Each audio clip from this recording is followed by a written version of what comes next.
So guys, we just had a small conversation. It was supposed to be part of the vlog, but we had a whole conversation about the whole Riverside attack situation. So yeah, please go ahead and watch that. These are what we felt and our opinions and all that. But yeah, go ahead and just watch it. So yeah, what were you just saying right now about a vlog about? Yeah, starting like a sit down type of situation where you talk to different people who've been through different situations. Yeah. And based on now just mental health and awareness. So like you want to do something you feel strongly about. Yeah. I think you should go for it. Because you hear so many incidents like these I don't know if you know them, there's vloggers Shelly and Kate. Yeah, they just started off. They're around my age. Yeah. And there was someone who shamelessly went on their YouTube comments and said body shaming, and that actually triggered me. And I'm like, why would you go out of your way to call someone out on how they look physically? Yeah. Why would you? They love themselves, are comfortable in their own skin. Why are you bothered about it? So body shaming. And then there's also been this whole thing for depression. Last year only, there have been so many incidences of people that you know, or people close to people that you know, yeah, committing suicide because they feel like this life is not for me anymore. Why? I don't want to make it sound like degrading, but what is it that your friends can do for you if you're in that state? How do you talk to someone and come out and say, I'm in this situation right now, I need help, instead of sitting down and keeping quiet and ODing on drugs or just deciding enough is enough?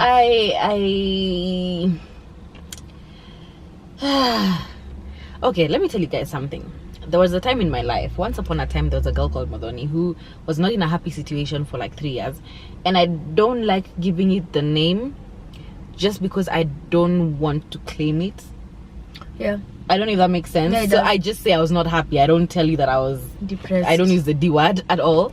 But to answer your question, a lot of the times your friends have tried. Yeah, no, I can tell you they've tried. Because you find yourself secluding yourself.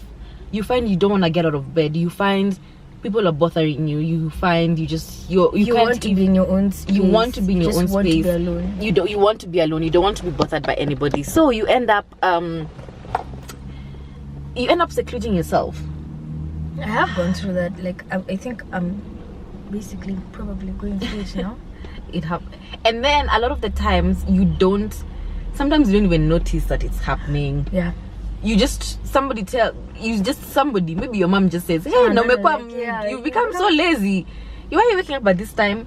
Mara changing go. Why are you becoming so like just those things? And then you just slack with personal hygiene, mental hygiene, like you just slack generally. But yeah, I think your friends usually have tried, and I think it's such a weird matter, and I'll tell you why. Because the worst and the most painful part about not being happy, forgive me, I know that people will be so mad at me for not using the word, and I don't think it's a taboo. I think it's something that needs to be talked about. I just refuse to claim it. But for people who are not happy, it's only you who can change for yourself, and that's the hardest bit of it all. That no matter how much support, there's only so much support that people can give you, and that's, oh gosh, people are gonna kill me for this. There's only so much that people can do for you. A lot of it has to come from yourself. It has to come from finding people who motivate you and encourage you, and it has to come from you being accepting of the help from your friends. It has to come from you. It's this is such a difficult topic. It cannot come from your friend. Nkirote cannot pull me out of that situation. Nkirote can help me pull me out of that situation, but I have to be receptive of the help. I don't know if that makes sense. No, it does. But then again, it's a situation of, it's so confusing. Like, this is so confusing. It's also a situation of this person probably doesn't even know that they're not happy, and they don't realize and recognize that they need that help. So like, as a friend, what can you do to help this person, you know? Because sometimes you don't know how to help a person. You can see that they're in that situation, and you can be there every day, fine. You can be there telling them, get out of bed, let's go do this, fine. But then it'll help just for a short time. Because you won't be there, like, as a friend, you can't be there every day. That's true. And this is one thing that I actually experienced. You have to be very careful. This is a very difficult topic, and it's a topic that people are very passionate about and very opinionated about. So it'll definitely, people might feel uncomfortable watching it.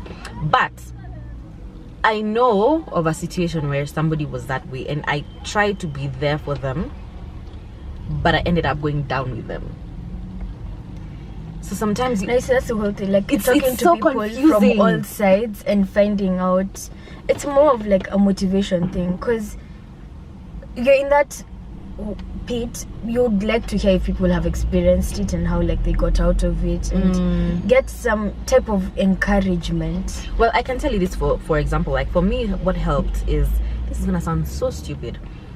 For me, what happened is, when I was not happy, I used to watch a lot of series. Like, I was caught up on every single series you could find on TV. I was caught up on every single YouTuber that I was found on TV.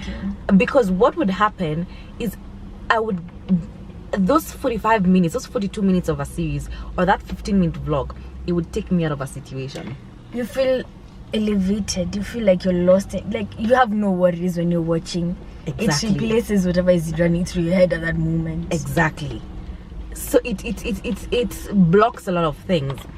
And what I decided was, let me just start watching people who motivate me. So I started watching YouTubers who would motivate me, and not motivate me like all the time, the motivational speeches, like small things, like such stupid small things which actually motivate me. Like, a YouTuber would be like, oh, so today I woke up at 5 a.m. and I showered, and then I look at the time and I think it's 11 o'clock, and I'm like, so what am I doing in my life? I would get up. So they would motivate me in such a way, and then it got me clicking, like, and slowly I would watch people who would motivate me in such, not necessarily they would come here and give me speeches, not necessarily, because those ones, like, again, they're small wins, they make you want to go out and do something. Exactly, you know? Those small things that they would do would make me feel like, hey, I got this, I can get out of bed today, let's do this. And that's how I would slowly creep out of it.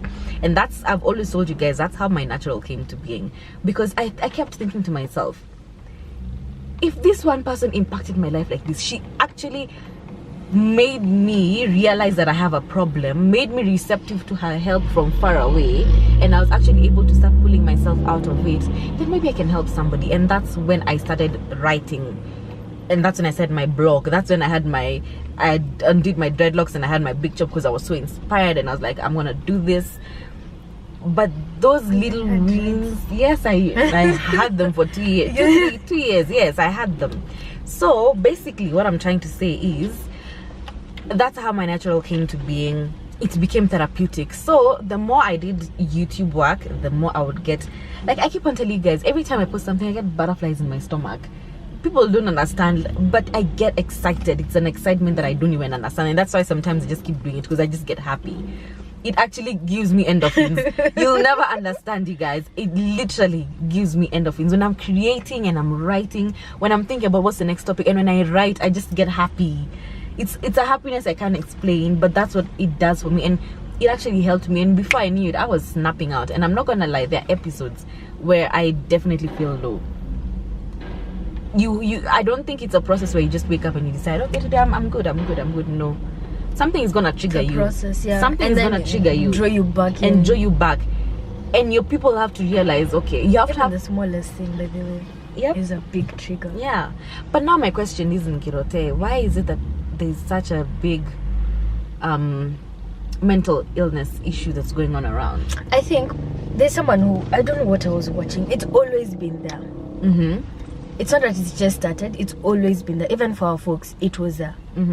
The cases just weren't as rampant, and it wasn't being talked about as much. Yes. So now that we're coming to terms with, this is a thing that's been there. Let's address it. Let's talk about it and see how we can help. That's like the big issue. Yeah. Also, situations are becoming different. So you'll find a petty issue for you might be a big thing for me. That's true. So like, for example, relationships. Yeah.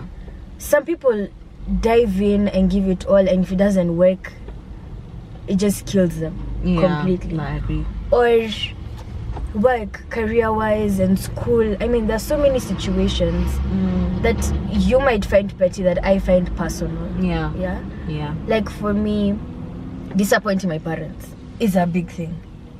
Like, I'd be sad when I see that I've disappointed them, and I'll instantly revert to me not even trying at all. I'm like, at the end of the day, what's the use? I'm still going to disappoint them. I might as well just stay in bed and be like, a shell of nothingness. At least that way, there's no risk of disappointing them further, Yeah, just situations are becoming different. It was there, it's just now that it's being spoken about more. It's being brought out to people are more vocal about it. And more aware about it. Do you think social media has anything to do with? Definitely. Yeah. A huge part. I think so. Social media is what you want people to see. Yes. It's not necessarily how your life goes. Yeah, I kept telling you guys that people are not posting their failures. Yes. So if I go out today and I buy like a nice dress and I get a nice background and I take photos, my friend, you think my life is lavish? In a matter of fact, that dress is 50 bob. I know. And where I'm standing, it's just a plain white wall on a corner street somewhere. I agree.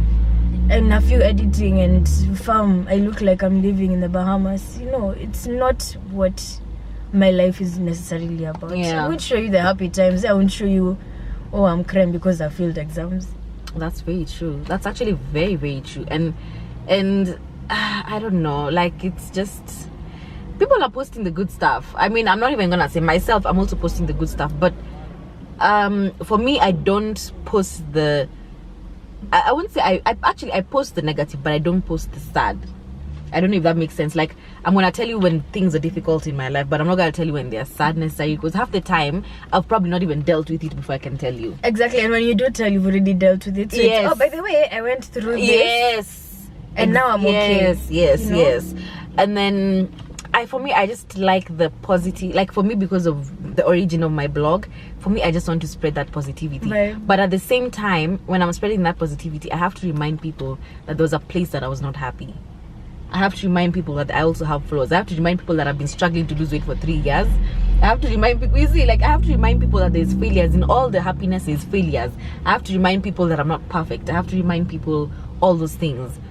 And that's why, I don't know if you remember, but I did like a whole month where I was posting pictures that would have never made it onto Instagram because of how imperfect I felt they were. Or maybe I thought my thighs were too big, my arm was too big, my smile was weird, my eyes are looking weird, I didn't like the hair, I didn't like the background, but just weird things about them.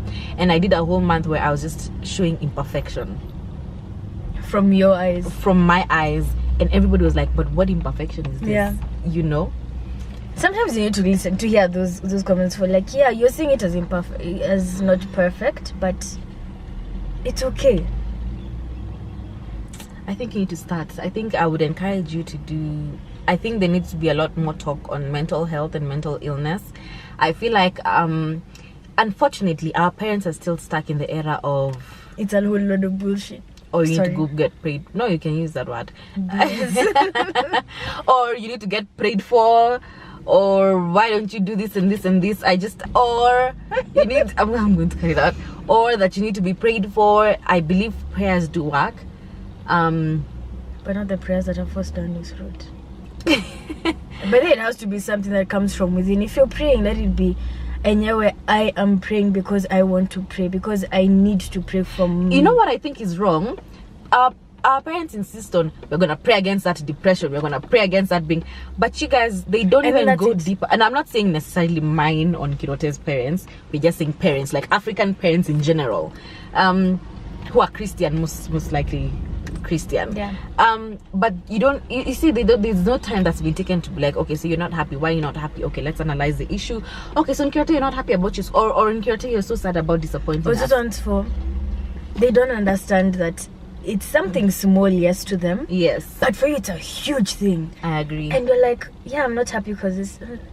They give you this look for, are you stupid? Yeah, trying to downplay it. Yeah, it's not such a big deal. Like, it's no. Listen, I think there needs to be a lot more, like you said that there's people who committed, like 3 people that committed suicide last year. There needs to be a lot more compassion that's coming from them parents, and trying to understand, like, why is this girl saying she's depressed? Yeah, life is this normal. Maybe walk with her, and then also pray, talk to them. Yes, that's what I mean by walking with her, but also pray about specific issues, not praying against the depression. Like, that just doesn't make sense to me, and that's what all African parents like doing. But yeah, so that's, I think you need to go for it. I would fully support you. I would actually be exciting if you did. Maybe that can be your year project. Yeah. Definitely. I think, but I didn't want to sit down and, like, you can be doing something fun and, like, yeah, I agree. Go for rock climbing and then after, like, have like a small session. I agree. Not this ones where you just sit down. Me, I like sit downs, but I don't like formal sit downs, like sitting in a studio. I want to sit in the car when there's a car moving. There's a bit of what it used to be called when things are tense and then there's something funny happens. Ice-breaking moment. What? It used to be called something. There's a word. It's called comical relief. Yeah. So yeah, I think touche. I think that's.